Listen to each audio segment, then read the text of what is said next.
Well, hello, everybody, and welcome to another episode of Jim and Rob Overanalyze Movies, the live video podcast for people who love to talk about movies as much as they love watching them.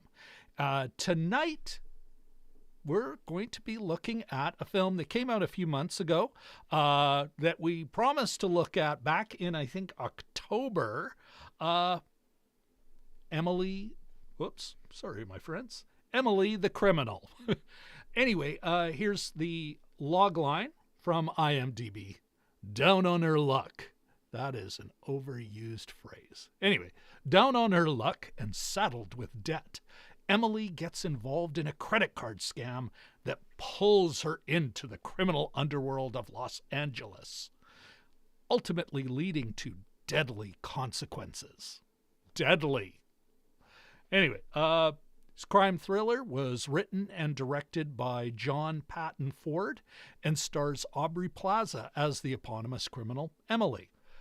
The film also stars Theo Rossi, Megalyn Echikunwoke, Jonathan Avigdori, Brandon Sklenar, Bernardo Badillo, Gina Gershon, and an awesome one-scene turn with maybe two shots, Phlox from Star Trek, I don't know, one of the Star Treks, John Billingsley. As far as historicity, there's not a lot of historicity to talk about, really, but there is a social nutrition checklist. And here we go. Reframe stamp, no. Although it's a woman-led film, it's not written or directed by a woman. There's not a woman of color in the lead, so it didn't qualify for reframe stamp or would not have. It is union-made, though. It does pass the Bechdel test, kicks its ass. And last and certainly not least, I think this is a class-conscious film. But, of course, we can get further into that later. With that done, I think it's time to bring on my co-host with the most, the man, the myth, the legend, Mr. Jim Cheboyko. How you doing, my friend? Good. All I want for Christmas is to be unmuted. You, sir, are unmuted. No, that's a fair shot. No, it was subtle, I hope. Subtle enough. And seasonal. Absolutely. You know what? Speaking of seasonality, we are wearing sweaters. I've got my Happy Kissmas. Merry Christmas, straight from my dear friends in Germany, Astrid and Jens, and Mara and Janosch. So thank you all very much once again for this great sweater. What do you got, Sweet? You got the Argyle action going on. I got my green and red Argyle. I think I actually wore it during one of the Christmas story ones that we did in the last month. Also starring a Billingsley, but so I went with this. Not so much an ugly sweater. I used to have one, but it's being worn by my son's girlfriend right now. So, I understand this. Were those Billingsleys related? You know, I didn't say anything on John Billingsley's IMDb page. I thought it would, but I can check it out once we get going. Okay, so we're gonna, folks. Just so you know, we're gonna adjust things a little bit. Let's start, before, Jim, we get into the spoiler zone. Let's start with See It or Skip It and your reason why. First of all, Jim, see it or skip it? Emily, the criminal, see it or skip it? See it, absolutely see it. It's really a quick 90-minute movie, essentially, give or take a few.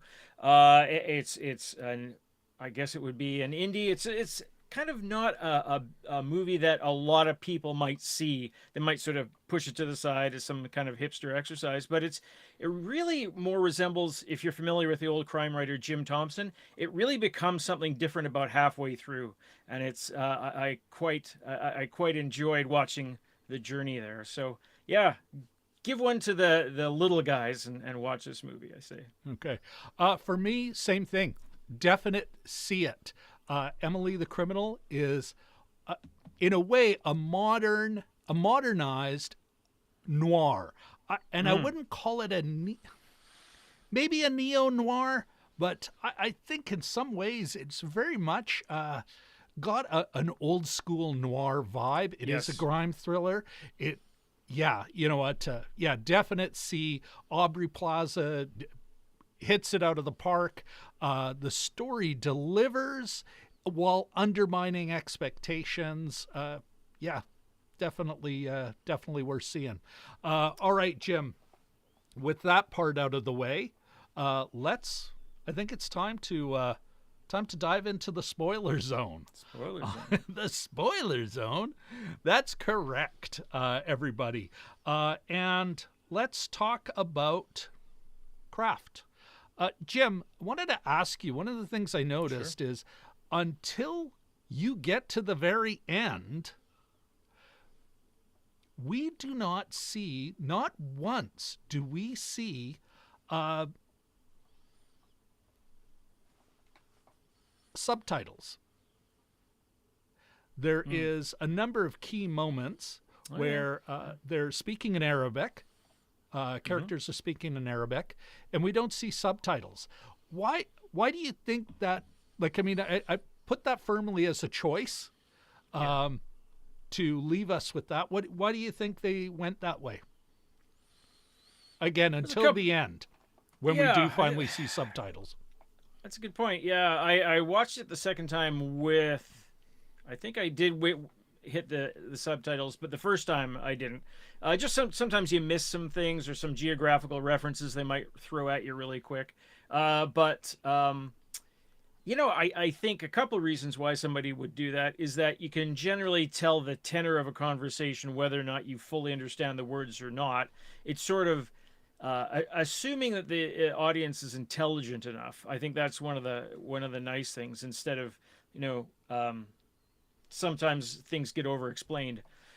So that's one. The other one is that you're being kept in the dark. Emily can't really trust anything around her, right? She's going with her gut in a lot of ways, and I think as a member of the audience, you're asked to go with your gut as well.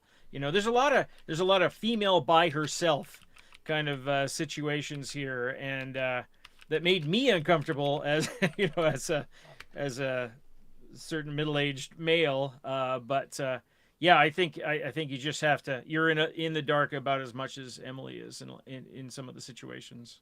Mm-hmm. How about you? Did you have a theory about this yourself, or no? I that's why I asked you. Yeah. I thought it was a great choice. I thought that we're hearing, as you said, that we're hearing it as Emily does. Like, it is very much a first-person film. Mm-hmm. Correct me if I'm wrong, I don't think we're ever there's no scene without her in it. Yeah, that's a good point. Yeah. What did you think of, what did you think of the supporting performances? Whether it be the big name, Gina Gershon, Billingsley, or I believe his name, he played Yusuf. Let me see if I can't find his Theo Rossi. But what did you think of the supporting players before we get into Aubrey? Really great. I should say the first one, when she gets into the credit card ring, the first one that she meets is Khalil, and that's the one that's sort of the snakier of the one, and just like sort of no warmth in his face at all. And then we meet Yusuf, and so rewatching this, it's like that's her first introduction. Great, give me your driver's license kind of thing. So that was kind of interesting, and they do it's subtle, but your little things happen, and something's dropped. Like whether it's Khalil showing up at that little impromptu dinner that they're having with Yusuf's mother, or what have you. That there's just these little things that something's on the way out, or something's about to happen. So I think they're quite good. The actress who played Liz, her friend, Yeah, I didn't ever. A lot of the relationships in this movie are transactional and kind of in a really depressing way, and so Liz is kind of horrible in a certain way, and I think she sort of plays that up, Yeah. a bit. Oh, I'm going to Portugal, but it's only for 11 days. Oh, this is my new dog. I have to hit him to quieten him down. Oh, I'm just kidding. Ha ha ha. Oh, are you kidding? But yeah, so I thought they did a really great the cast did, and the mom came on and she's all Oh, sort of like and she's sort of the warmest. She's the only one that's not transactional, and that's I think when she's saying Emily the teacher and Emily the whatever, and I think that's where I think that's obviously where the title comes from. But yeah. yeah, they all play their roles, and it's yeah, nice. It's a very spare movie in a lot of ways, but it's kind of rich in a lot of others too. You're absolutely right. Like there is no fat. Back to these performances, though, before we move forward, what blew my mind is none of these people are in the movie for more than like they get a scene.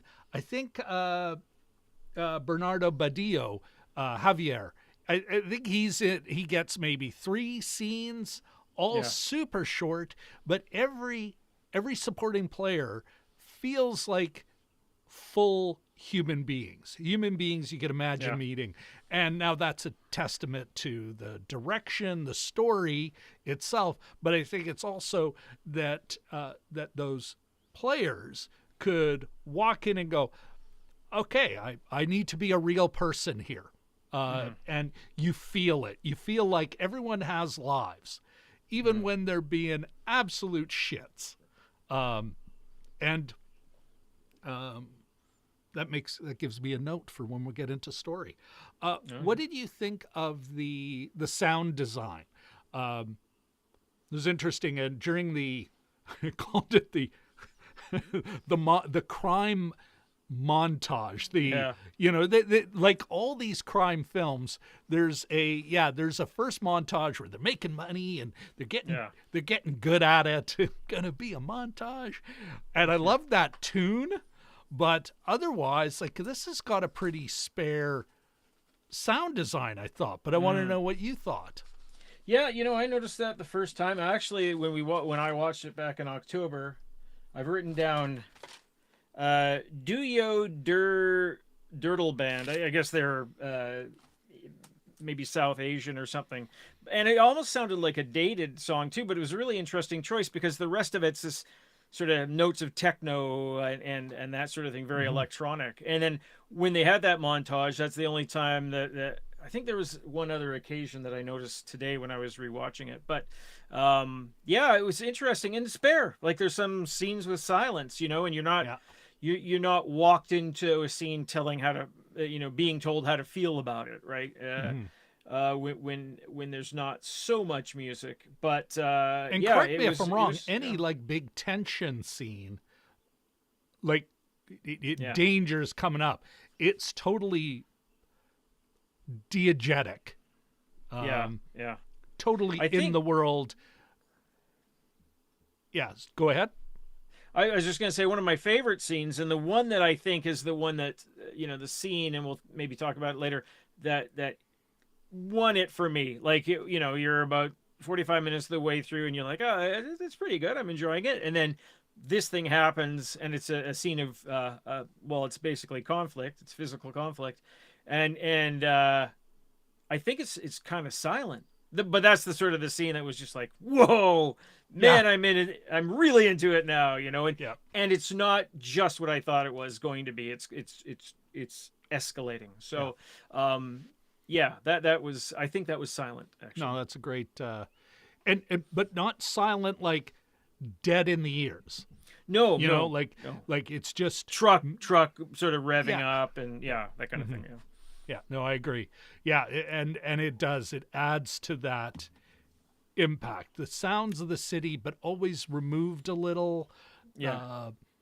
You hear breath. You hear, grunting or something, but not, not the big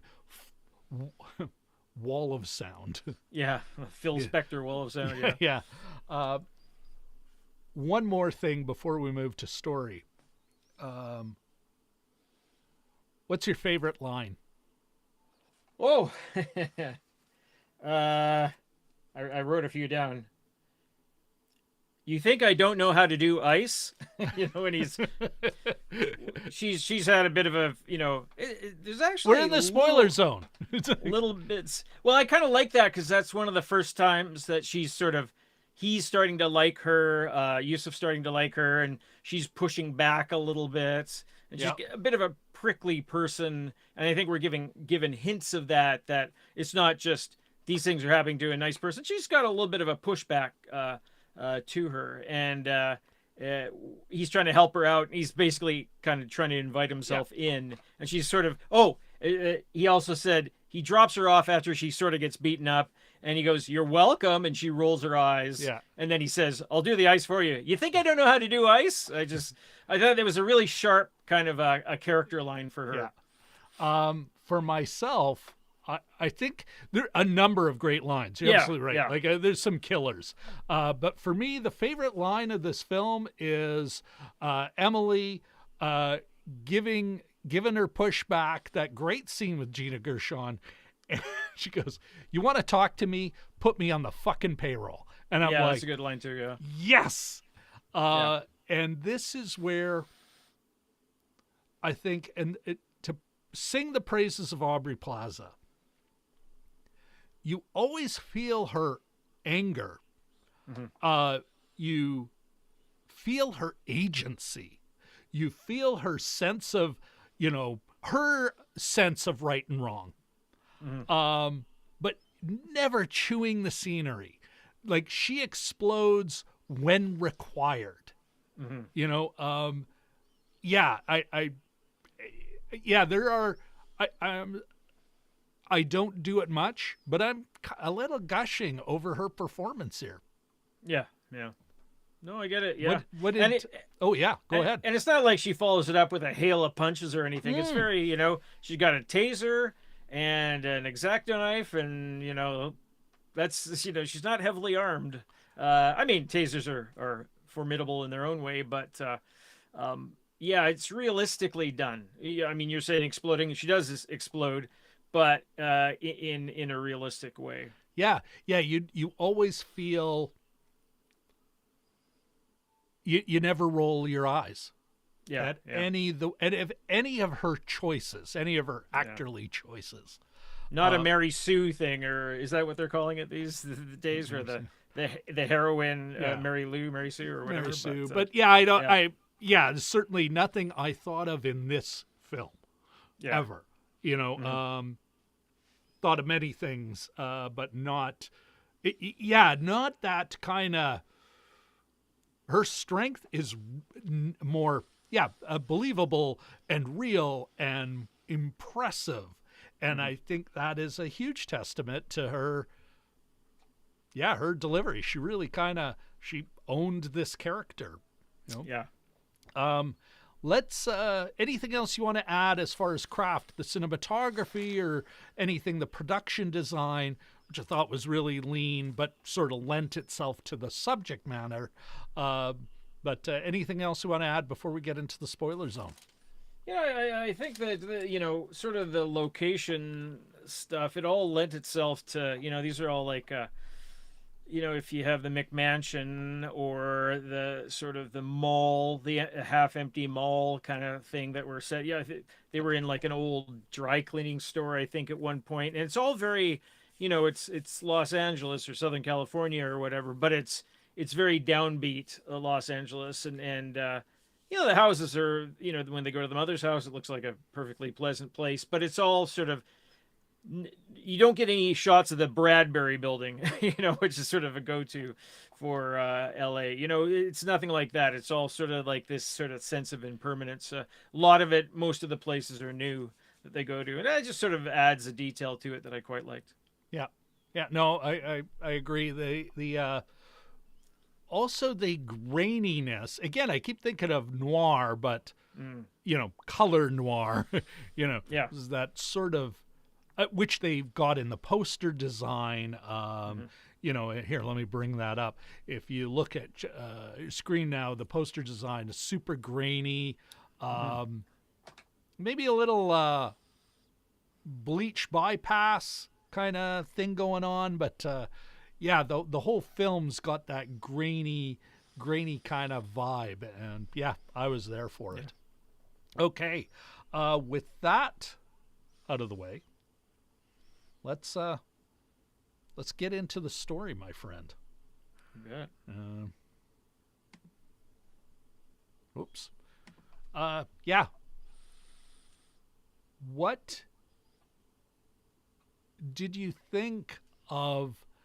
Let me start actually at the end. What did you think of her? Finally, we get to hear how she became a criminal. She goes, well, we're always really bad, and then the thing is, I didn't scare him enough. It's also a great line. But I wrote down, I think, what did I write down here, Jim?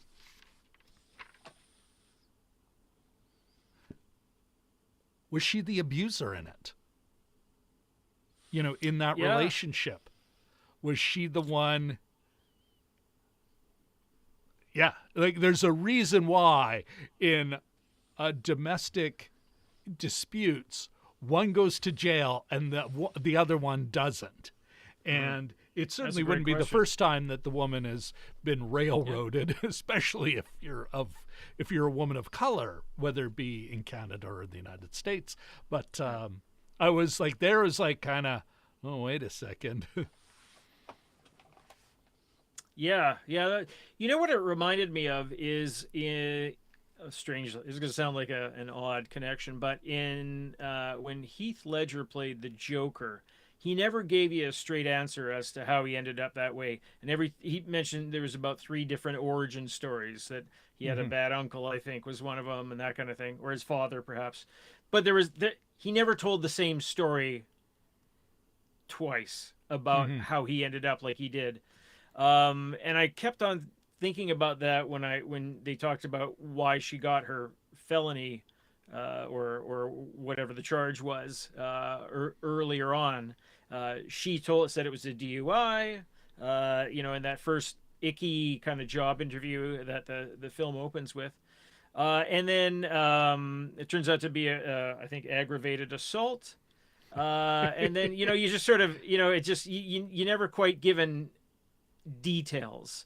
And so even when she was explaining this to Yusuf, I sort of was wondering, is that the real thing going on here? So not out of any kind of weakness of the script. I think you're supposed to ask those questions, and it was aggravated assault. She was equipped for this kind of stuff in the first place, fighting back, and and maybe and the 2 job interviews that we see her in, she pushes back pretty quickly, pretty aggressively. So maybe she's got an anger management problem. But that's one of the hints that I was talking about earlier, is that this seems to follow her around anyway. But here's the thing. I even as I thought of it, I'm going to make an argument now that she wasn't. Okay. Even though I know I'm the one who asked the question, she didn't. No.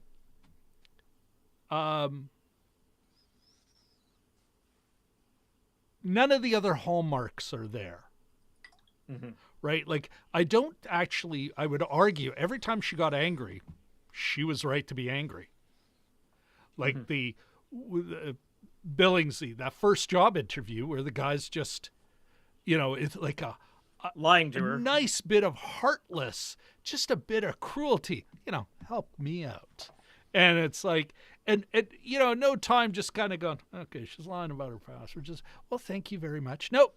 He wants to stick it to her, and she's like, fuck you. I'm okay with that. All of her responses, I think, were calibrated to the scenario. And so, unlike, all domestic violence situations, it seems, where there's an abuser, it's almost always, I didn't want to hit you, just, I love you too much, Yeah. And she's just not displaying any of that. Yeah. What she may have done, though, is maybe, she really kind of did a number on Buddy. Not apparently enough for her. Yeah. Which was a weird little bit of, it's like, whoa, that was the moment, Jim, where this movie reminded me of Victoria. Oh, yeah. Do you remember that? Like we did a couple of years ago? One take, German one take movie. Yeah. Well, and the it did not pass the baby test. Yes. Katie Fowler's baby test did not pass that. That was fun. But what it reminded me of is, again, here is a woman in one of these situations where we're taught by film not to what's the word? Oh, looks like I'm probably buffering right now, or I may be buffering. Let me see if I can do something about that, because it certainly wouldn't be. All right, let's see if we can't improve that. Where was I, Jim? Sorry. And of course, I've also got my. Uh-oh. Nope, we're good. Got my cord under my chair. No. Anyway, where the hell was I? Victoria. Right, Victoria, where she takes charge. Something takes charge in a criminal scenario. Something that, although that exists, that's a thing that happens. We're definitely in film and in pop culture, the way we're raised, we just don't think of women as taking charge in crime situations. Being an active participant, at best a mall, the gun mall, the girlfriend of. And although there is a relationship in this, I just, that was the point. I'm like, yeah, you're the one who's going to get through this, much like Victoria. Yeah, I also thought of Lady Macbeth a little bit, because she sort of is the one that eggs him on. And if you've seen the Kurosawa version of Macbeth, she's got the high eyebrows and she sort of creeps in and out of the shadows. It's almost like a horror movie character. But a little bit of, aren't you going to get back at him? This is my money too. And that kind of goading that he sort of needed, perhaps. In her opinion. I sort of thought of the Lady Macbeth angle a little bit the first time I watched it as well. That's a great one. And you mentioned the Kurosawa version. What is that called? Oh, I always get them mixed up. Is it the Hidden Fortress? No, it's definitely not the Hidden Fortress. That's Star Wars. Not the Hidden Fortress. The Throne of Blood, perhaps. No, The Bad Sleep Well. The Bad Sleep Well. I literally just looked it up. Based on Hamlet.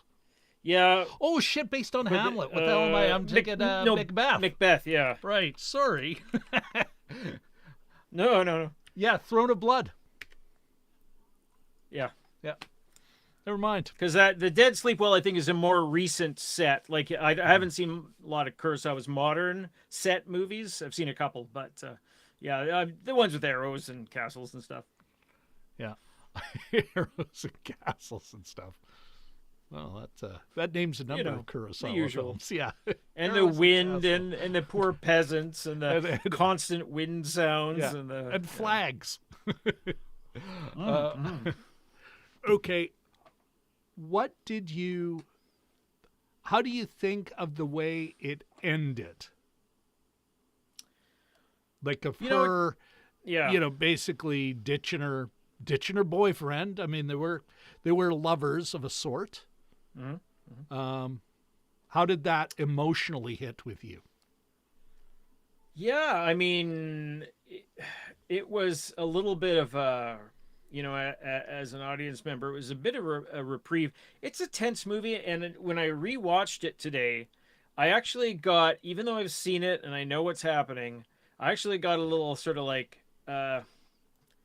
tense as I knew all those scenes, all those scenes of conflict came around, like her with Gina Gershon and all that kind of thing. Uh-huh. Those and her getting spiky with various people. I was actually like, oh, do I want to watch this one? Am I, because I know sort of what happens. Yeah. And on rewatching it, it's not even all that sort of like, but it's just that tension. So once Yeah, she, that social conflict. yeah, Something we, yeah. especially as Canadians, not big on. Oh, You know. absolutely. And that gets me, there's some episodes of Friends I couldn't watch because there's all these social cues that were being stepped on, and which is I'm a bit of a sucker for. But the denouement, I guess. There's peace there, and there's a conclusion to the story, and it's pretty silent too. I mean, it just sort of shows Yeah, her in Mexico or wherever, and sort of like, hey, this is her new life, and but there's it's only a few minutes. There's not a lot of dialogue. There's her speaking and running the class and using almost verbatim use of speech to the graduates yeah, in the that they got in the first place. So yeah, yeah, and yeah. then just the shots of dusk and the sort of yeah. Well, mentioning all this being shot in sort of newer Los Angeles. This is obviously an older city, cobblestones, and it's the closest to nature that you ever get in the whole movie as well too. She's on the beach, she's in the water, there's Yeah. birds, etc. So it's a whole different kind of kettle of fish for her.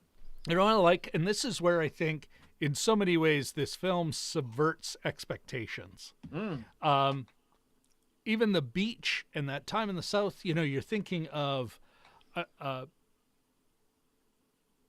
the Shawshank Redemption. Got a big Yeah. bag of money, and now on the beach, I'm going to do about this idea of that they will restart their lives and they will be good from now on. Or, it is like, never with this flick. Totally, I don't want to say heartless. I think it actually does have a lot of heart. Yeah. But yeah, she's like, well, I still need money. I know how to do this scam. I think I can do it better than the guy who taught me it. Although she's the one who screwed up and sort of set the ball rolling by getting too greedy, like Yeah. so many criminals get caught, right? What, Yeah. greed leads to screwing up? No. No. But I loved that. I loved that. Yeah, we're given she gives us a story about how she is in this situation that is, but she holds stuff back as a normal person would. That it doesn't go for some of the classics. It's like, it was a bad boyfriend and he beat me, and this is not to say that doesn't happen, but especially in this kind of movie, there's a little more not nuance. I'm not trying to imply that there's nuance to domestic violence, but that it isn't, she is a victim but always has agency. Which I really loved, because I'm sick of especially working class and underclass characters are almost always presented as just the victim.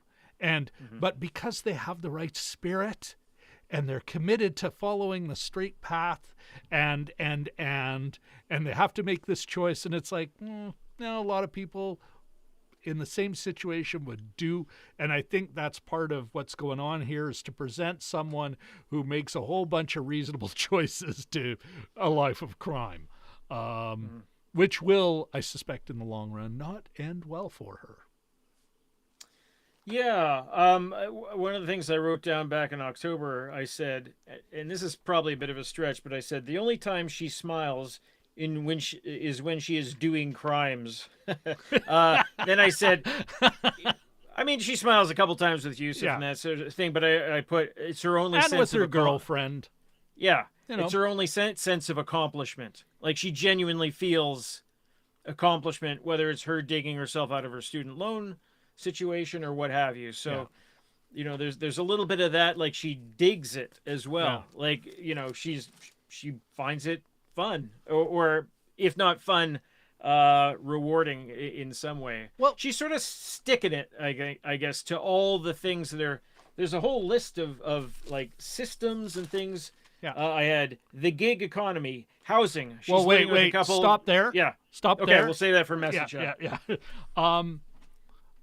I think, but going back to what you said about her, she's liking it, is what we're seeing in the story is someone who can obviously do more than schlep food Yeah. to office assholes.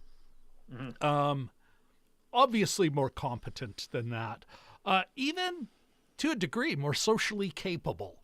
And, you know, she's obviously got talent, she's creative, all that stuff. And it is only in crime. Here she finally actually gets to do like something that actually is exploring her, not her skill set, but her ability to new skills, something that has a real reward, isn't boring AF, isn't, you're not being like Yusuf, in a way her boss, at least at the very beginning, isn't an absolute piece of shit. Yeah, I think part of the reason she's happy is just, oh, wow, this is a job I can be good at. Not, you know, it's not to praise crime, and I don't think that's what the filmmakers are doing. They're just showing someone who's like, could do more than gig work, finally getting to do more than gig work. And in a non-judgmental way as well. Mm-hmm. You know, there's these sort of pushbacks against older folks or, you know, middle-aged folks like us criticizing Gen Z and millennials for enjoying avocado toast. And it's like, yeah, well, you guys had a promise of lifetime employment and affordable housing. These guys don't, so get off their ass. Yeah, So it's a kind of a little bit like that. Well, and maybe that is our cue to get into the meaning, Jim.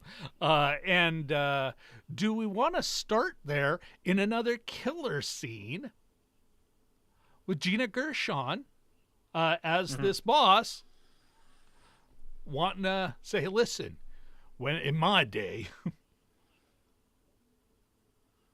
Yeah, very timely, too, because that's a couple of things that they're talking about down south is, and I know up north here with the whole notion of unpaid internships as being an exploitative thing, like the whole that is baked into the system, but that doesn't mean that it's not exploitative. And a lot of the forward-thinking organizations are starting to say, you know what? We should pay our interns here. Wow. So there's that. Well, I mean, mind you, with usual activism, government intervention. Oh yeah. You know, we were talking about Nygaard. It was finally somebody who went to the labor board and said, I don't care if I'm a manager. This is nuts. And it was the labor board that, and Nygaard, just Google up Nygaard. Americans may recognize him as a sleazebag that the FBI managed to charge, but our own Winnipeg Police Service is still somehow incapable of finding enough evidence to put that fucker in jail here in Manitoba, where he started all this sleazy stuff. Is that Nygaard with 2 A's? I think I'm misspelling it. Anyway, that terrible aside. Where the hell were we? Yes, back to Gina Gershon talking about internship, but also say, you know, when I started, I was the only woman in the room. You know, sort of talking about that past feminist struggle versus the current one where it's like, you want me to work for what? For half a year. Yeah. First, if in you're LA. good enough, if you're,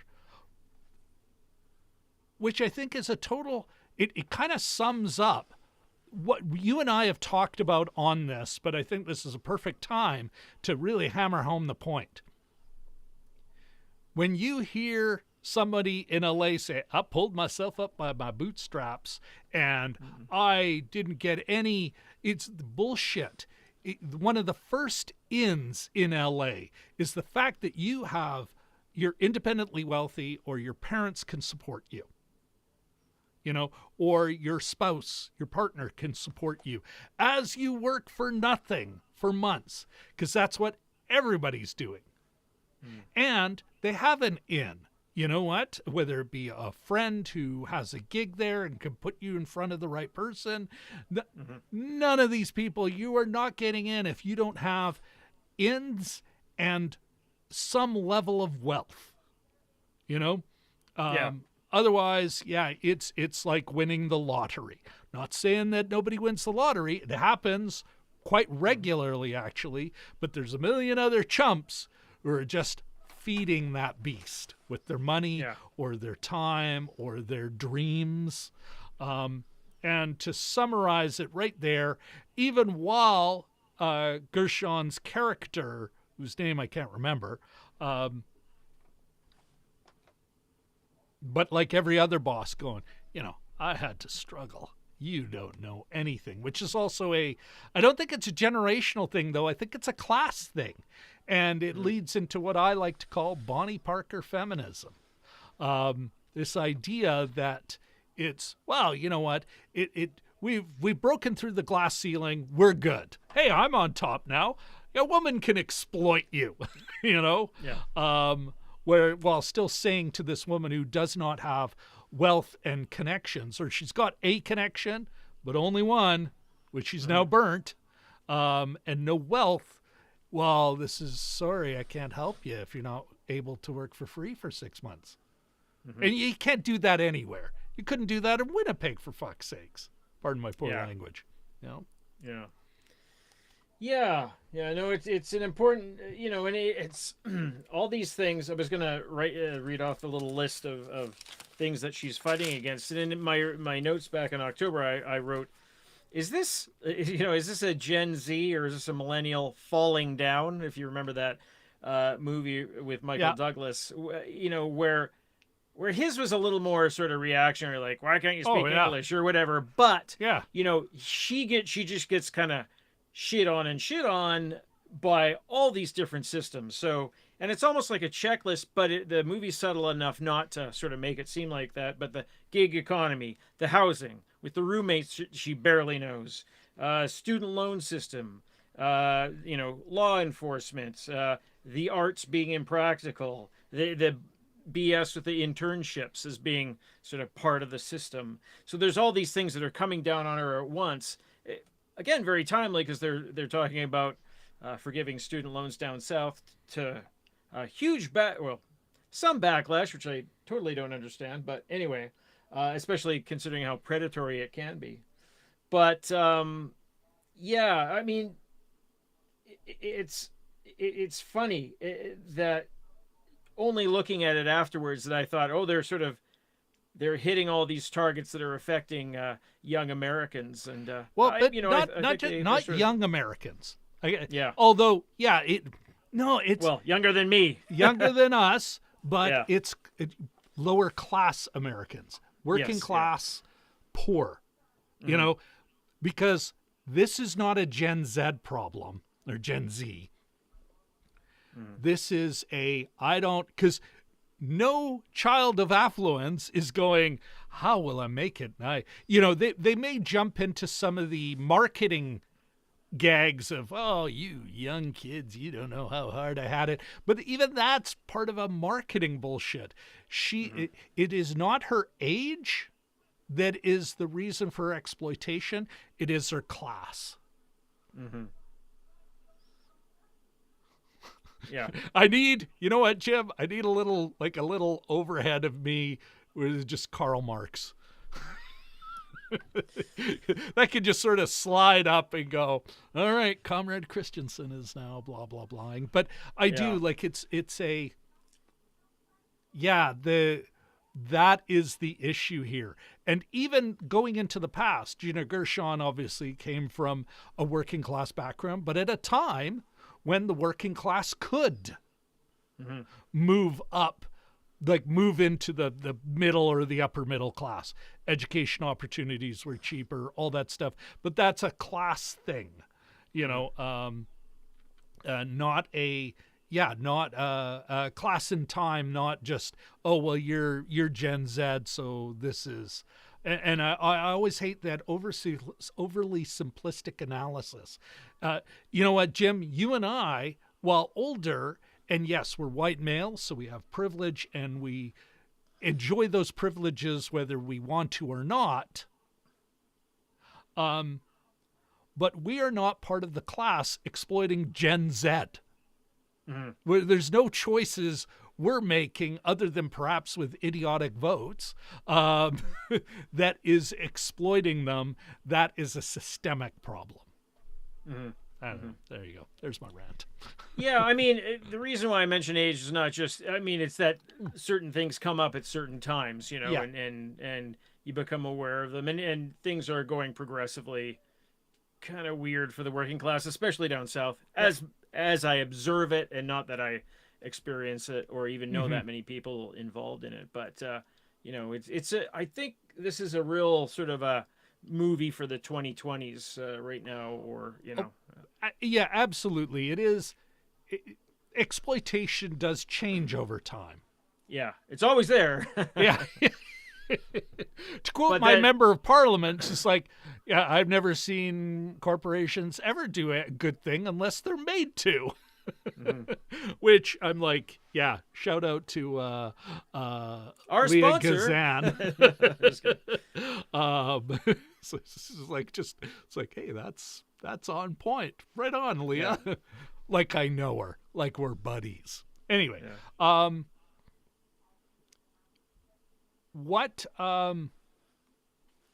in 10 years, 20 years, the next generation, the exploitation will be different. Somebody watching this 20 years from now, if they are, some of this may have to be explained.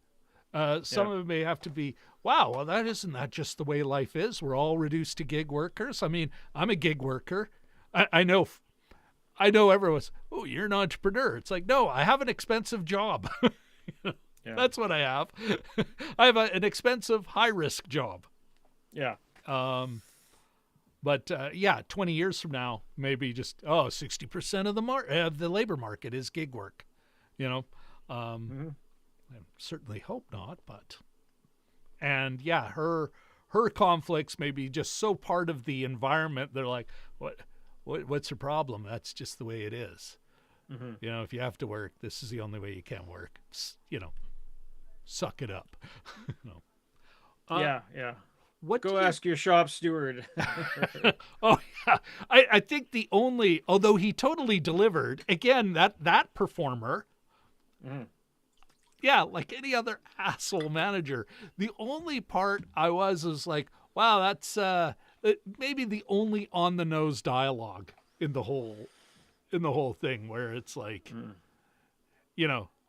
I'm, and maybe the only on the nose dialogue. What else do you think? What do you think this was saying about crime and criminals? What do you think? What do you think the filmmakers are saying about crime, criminals?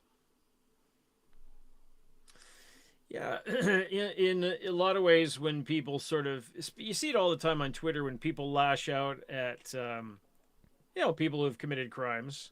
Often they only take a look at the surface, like, the crime itself, and not maybe what preceded it, or the situation that led to the person committing the crime. And I think in this way, it's saying that, hold on, there are systems in place that are keeping people down and beating them up, and this is a lash, so it's almost like well, it is an origin story. How did Emily the criminal, how did she become a criminal, right? Yeah. And it wasn't just arbitrary. And then, sure, there was probably some excitement involved, but at the same time, This is something that, like I said before, that she felt accomplishment when Yeah. she did it, A because sense of achievement and she pride got and a job well done.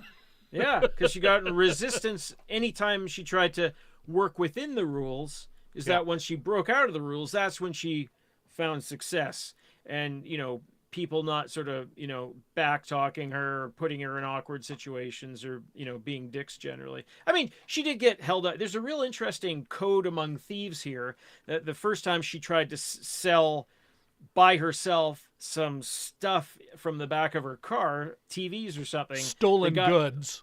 Stolen goods. The guy basically said, I said 300. She goes, no, it was 600. He said 300. And she sort of fights back And against, another great pushes back a bit. line. She pushes Yeah. back. And then another great line, or we could just steal it for free. It's And they like, don't. kill her. Well, Yeah. because And she, thinking on her feet, Mm. it's like, okay, I'll accept that. And then quickly walks, like closes the door, gets in the car. To They're leave. not, they figured they've won. Yeah. Like, great, fuck, what a killer scene. Sorry, Jim. It is a good I'm, scene. Yeah. No, I just, we hadn't mentioned it before. And it's fascinating, and it's actually too bad that this man isn't in it too much, but he goes, whoa, 350. And they sort of barter a bit. Because I think Not exactly, even bartering. She's just 600. She's like, Yeah. this is what we agreed. Yeah. You're not going to screw me. And that somehow, and I sort of wonder how realistic that is. I'm never going to try to find out, but I sort of wonder how. But it was impressive. I was he saw buying that it. she was. Yeah, he saw that she was formidable enough, and that she might be. Part of it is these guys only do something if it benefits them. She could be a future supplier. Like if she had that much cojones to, stand up to this guy who's 3 times her size. Yeah. Maybe she's worth something. Maybe we should Well, keep her in the loop. and So also that was a great scene. Yeah, great scene. And this is that there is, first of all, a range of behavior. Mm-hmm. I also like, maybe it was a choice, but if it was, well, it was obviously a choice. Random people don't get cast in movies. So, Yeah. got the next you. person. Hey, you'd be, what is that? Yeah. Simpsons. Oh, he'd be perfect for it. But, it's late, didn't fill out the forms. That would be unfair to the other applicants. Said no movie casting director or director ever. The 2 huge black guys and black guys, they try to intimidate her, but they don't assault her. They kind of, okay, well, we tried, it didn't work. And yeah, you're right. Like all of a sudden their respect for her goes up, and it's like, well, what else do you got to, hey, we're still in business here, aren't we? And that she wad of does cash. business. And she does business with them. Yeah. Right? And whereas the actual pieces of shit who assault her, who are just totally out to rip her off, were almost a stereotype white trash. But to not to go for the obvious easy, and then she got beat up by a couple of black guys and, and then took them down. I thought that was a great choice. And again, but going back to that, we see a range of criminal behavior and criminal interaction. Yeah, the cousin, right? Brother. Cousin. I think they were cousins. Yeah. Khalil and Yusuf. Yeah, that's just you're heartless, nasty, maybe not a sociopath, but definitely no Shark eyes. Yeah, exactly. I'll rip my own family member off. Yeah. Khalil, and I wrote it down, Jim. The scene happened. Well,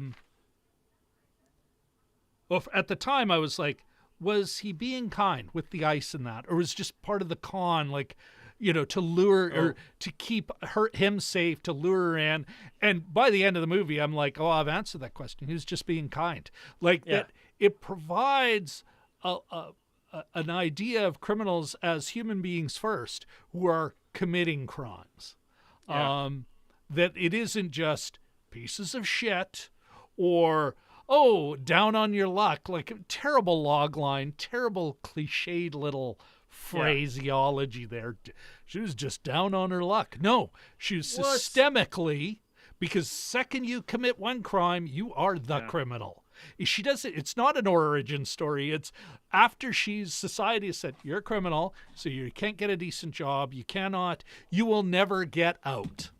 You are now a permanent member of the underclass. And yeah, I think that it provides that nuance. You've got that they have moms that are just nice moms that, yeah, maybe they sometimes intimidate. Like even when he's like, I think that was almost the cue when he says, "Oh, we could just steal it for free." If he was a real piece of shit, that's exactly what they would have done anyway. Like, and her willingness to push back, but in a calculated way. That's the thing. She only explosion is not the right one. She pushes back, but she always has control. Yeah. You know, and that's, I mean, you just referenced the scene that sort of changed everything in, went from a good movie to like, oh, pretty great, was that next level. When that couple, the white couple, sort of like, and you can tell he's just a little bit, no, just let us in for a sec. Come on, we've been driving all day. And then it gets sadistic, which is my least favorite thing in the movies is when someone's got power over other and he's got the, again, X-Acto knife on her. And he's like, are you scared of me? Oh, we're going to take your dog, bitch. And that kind of thing. And just being cruel and being an asshole. Unnecessarily. And so they leave after like getting all her stuff and all the money that she's amassed, make it out to the truck. And of course they're not rushing away because they think they've intimidated her. And they show her wandering the apartment for a couple seconds, just going, nope.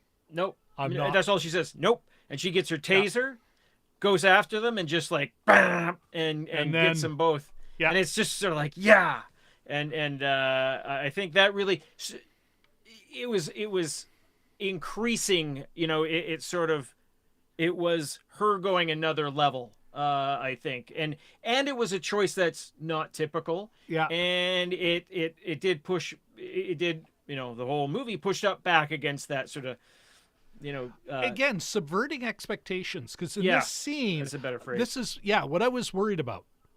She is going to get the shit kicked out of her. Maybe she's going to lose her money and everything. Apparently I'm pulling for the crime now. Exactly. But, the movie's setting us up for that. So she does, but no, she pushes back. It's sadistic. It hints at worse, but it's like, oh, we see a woman assaulted, victimized, but not that kind of, and there you are, we will now label you the victim for the rest of the film. You will always be damaged by this sack of shit. It is like, there is another thing, no sexual violence, which I was like, thank fucking God. There's my test. I am just so not, much like Katie Fowler in the chat, I am so not up for that. I'm just like, it's my baby test. That scene was sort of verging on it because I hate it so much, and then there was that counterattack right after. I was that sort of sold it for me. I thought, okay, this is a different species that I thought it was. Because otherwise a lot of filmmakers would have done the obvious, had her assaulted, had her beat up, bloody, cleaned up. This is where the guy helps, who takes care of her, and and we're gonna go take care of this for you, little lady, or something. That she deals with it then and there. Like, you're definitely dealing with a character who's super on her own. And totally aware of that, and in a way, totally comfortable with that. Like, I don't know if she holds people off, or it's just the context she's in, but this is a woman who's comfortable with kind of going, well, I'm going. I'm not going to let that happen to me. Again, a character with fucking agency. Love it, love it, love it. Yeah, and it's surprising too. Yeah. And I mentioned Which I Jim think is one of the themes. Sorry. Yeah, Yeah. yeah. You mentioned. I mentioned Jim Thompson before, the writer, and he had quite a sort of late 80s, early 90s. They made a bunch of movies. Farewell, My Lovely, I think was one of them. And The Grifters, probably the most famous one was The Grifters with John Cusack. And that had it's surprising in the Stephen King way a wonderful of handling. Angelica Houston, an Yes. amazing as But his mom. that was had good. he was good with plot in the way that Stephen King is, that he was not afraid to kill his darlings, that he came up with, it's all in there, but he pulls the surprises out from stuff that's already there. And the hard-boiled crime, almost a noir-y kind of thing. But yeah, he had a big resurgence in the 90s, and that sort of reminds me of some of his stuff too. So Yeah. Katie Fowler says, glad in the chat says, glad tests were passed in this movie. Yes, they were, Katie. Okay, Jim. I think we're already getting over our target time frame. Let's why don't you tell us, Mr. Chaboyko, why don't you tell us what the next movie is? Well, we're taking next week off, just to let you folks know. Being That's Christmas correct, and all. yes. The week after, I think, is on the 1st of January. After That all the will parties, be yeah. after all the parties have gone, we're looking at Kurt Russell battling, amongst other people, The Thing. That's right, everybody. Does it hold up? John Carpenter's. I wonder if he did the score too. I know John Carpenter's 1982 classic. Oh, such a With classic, yeah. Kurt Russell, and I think my beard is becoming very Kurt Russell the Thing. Like maybe it won't quite be there. Well, no, he had. Yeah. A bastard has great locks, and he's I was kept at Sunrise into his retirement. I was at Sunrise Records yesterday at the mall, and they had like 8-inch high Kurt Russell, and you could attach a different face, figurines from The Thing. I was like, I don't know what I do with it, but I want to buy it immediately. Yeah, that's right, folks. Next week or 2 weeks from now, we are taking Christmas Day off, which would be a week from now. Shock of shocks. We are going to try even before the new year to get in our let's say 10 best of the year of the films we covered, whether it be short version or in a live stream. So keep an eye out for that. Another reason why you should like, subscribe, and what else do we do, Jim? Oh, I'll get the Christmas version out. Ringy ding that bell. That's right, everybody. Okay, Jim, let's talk about the grade. Yeah, what's your letter grade for this? I'll give it I'll give it an A. I don't know what would make it an A+, but I think an A is a good grade for this one. It's very good. Yeah. You know what, my friend? I'm gonna give it an A+. This is so tight. Such a tight film. Yeah, I can't give it enough superlatives. There is even the one thing I can kind of maybe quibble with is just like trying to find something. Yeah. So yeah, I give it an A+. Super tight flick. Everything is working. I really have no notes. All right. With that out of the way, sure, we've got our teacher's notes in. We've given it a grade. What final thoughts, my friend? Why don't you start? Final thoughts. It made me, a lot of times when you see year-end lists or sort of the critics' favorite films, and they always choose these sort of indies that you know were there. Maybe they showed at Cinematheque, our local art house, and you sort of think, well, that's typical sort of critic stuff. But and sometimes they're with people like Aubrey Plaza. I would sort of think that there's a couple movies that got by me that maybe I should definitely take a look at, like Ingrid Goes West, and a couple of the other things that she's done, because I haven't really followed up with her career too much. But those critics lists are populated by these kinds of movies for a reason, and I don't think it's that the critics are being contrarian or they're being hip. It's a lot of times, if you give these things a chance, you get rewarded. So not in every case, but in cases, I think more often than not, you're rewarded. Yeah. And it's good to see things that maybe not everybody sees occasionally. So, and support them, Yeah, that's I'm with you on that.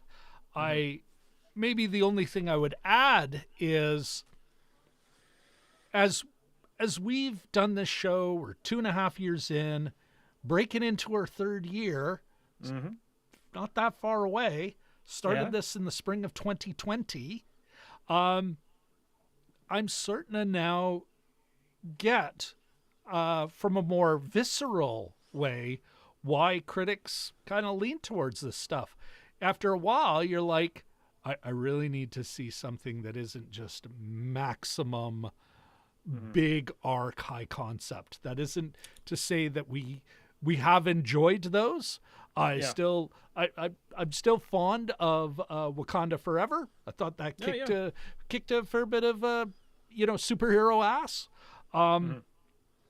But these smaller flicks, you just kind of going, wow, this is really tight and well performed. And that is a good idea, to dig into Ms.